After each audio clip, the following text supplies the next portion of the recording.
నమస్తే ఫ్రెండ్స్, అందరూ ఎలా ఉన్నారు? సో మళ్ళీ అదిరిపోయే ట్రిప్తో మీ ముందుకైతే వచ్చాను. కెన్యా ట్రిప్ ఇది రెండోసారి నేను ట్రిప్ పెట్టబోతున్నాను. ఇంతకుముందు 1.5 year బిఫోర్ అయితే కెన్యా ట్రిప్ పెట్టాము. మేమైతే చాలా ఎంజాయ్ చేసాము. చిన్నప్పుడు మేము నేషనల్ జియోగ్రఫీ ఛానల్లో టీవీలో చూస్తూ చాలా హ్యాపీ ఫీల్ అయ్యాం కదా. ఈసారి మేము రియల్గా చూసాం అనమాట.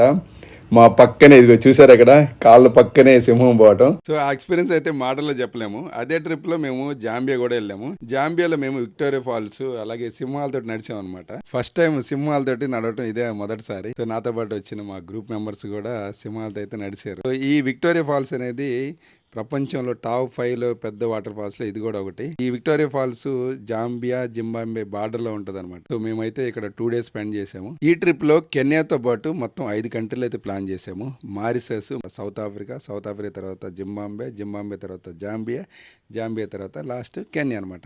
మీరు డైరెక్ట్ గా లాస్ట్ కంట్రీ అయినా వచ్చి జాయిన్ అవ్వచ్చు. మీరు కెన్యా ఒక్క కంట్రీ వచ్చినట్లయితే అప్ అండ్ డౌన్ ఫ్లైట్ టికెట్లు అన్ని కలుపుకొని సఫారీలు అన్ని కలుపుకొని సుమారుగా ఒక 1 lakh అయితే అవుతుంది. మన ట్రిప్ లో ఈ 5 కంట్రీలు వస్తే సుమారుగా 3 లక్షలు అవుతుంది ఫ్లైట్ టికెట్లతో కలిపి. అదే మీరు బయట ట్రావెల్ కంపెనీలు ఓన్లీ సౌత్ ఆఫ్రికా 2.5 లక్షలు ఉంది. సో మీరు నా ట్రిప్ లో జాయిన్ అవ్వాలనుకుంటే స్క్రీన్ మీద కనిపిస్తున్న ఈ నెంబర్కి కాల్ కానీ వాట్సాప్ కానీ చేయండి. మళ్ళీ మరో వీడియోలో కలుద్దాం. అప్పటి వరకు సెలవు. Bye bye.